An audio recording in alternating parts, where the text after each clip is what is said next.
Hello. A couple of notes for lesson plan 2, just things I might have forgotten to tell you in your last face-to-face class. Okay, 1.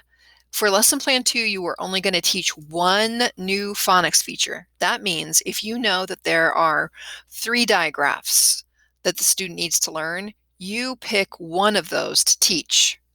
If the student needs to learn 2 vowels, short vowels, you pick one of the short vowels that they need to learn to teach, okay? Just one phonics feature, not one category. You're not going to teach all of the short vowels, just one short vowel, like short vowel A. And you're going to compare that to one known feature. We always compare the new thing to something that the students already know.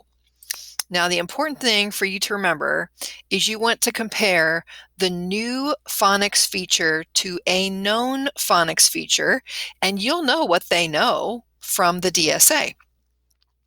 But you want to make sure that the thing you're comparing is in the same location on the word.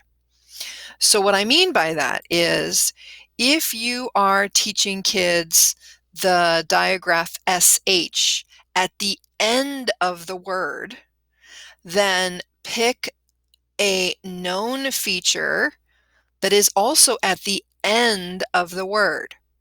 So if I were doing a closed teacher-directed sound sort, I could use these 4 pictures: fish, cash, fist, and fast. I'm using an ending sound to compare to an ending sound. If I were doing a closed teacher-directed pattern sort for my clear demonstration, pattern sorts are going to use words.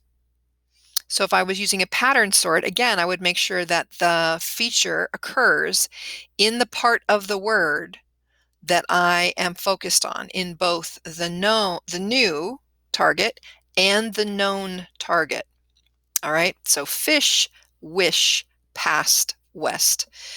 I would suggest that for your clear demonstration of the new concept that you use a closed teacher-directed sound sort, which means you'll be using pictures.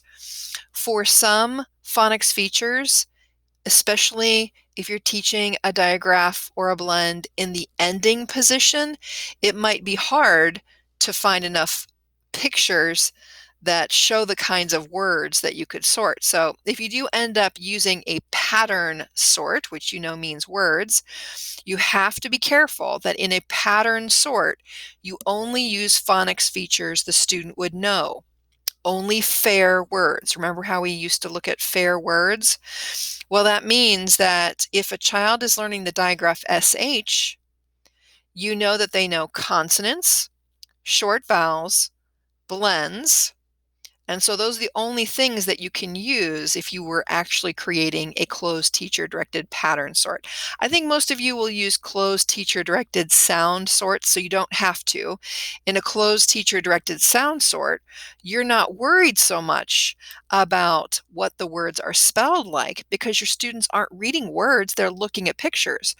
So let's say I'm going to do a closed teacher-directed sound sort, and the new feature is the consonant C. And I'm going to compare that to a known consonant M. These are in the beginning of words. So I have cat and can or Coca-Cola and, oh, look there, carry. And even though carry and Coca-Cola and can have phonics features that would not be known to students when they're first learning a consonant because they're not reading words, they're just looking at pictures and thinking about the sounds. This is an accessible sort. For our M's, we have moon. Now, moon is a consonant, an abstract vowel, and a consonant. Now, a child learning a consonant is not going to be able to know all those other features like an abstract vowel, but it doesn't matter at this point because if you are using pictures, kids aren't having to read those features.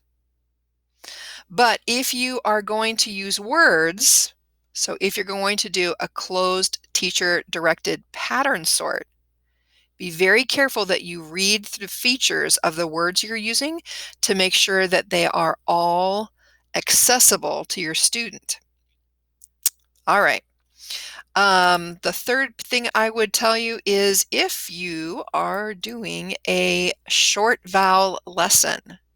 So only those of you who are doing a short vowel lesson for lesson plan number 2, I would strongly suggest that you watch the Weekly Prep 9 first before you write your lesson plan. And that's because Weekly Prep 9 talks about how to teach short vowels using something called contrasting word families. So if you're teaching a short vowel, do Weekly Prep 9 first, even if that means you need a little extension on the due date for your lesson plan. If that's the case, you're just going to email me with a suggestion as to when you'll have the lesson plan done. Okay, those are your 3 recommendations, things to remember as you're working on lesson plan 2. Good luck, and I look forward to seeing those lesson plans.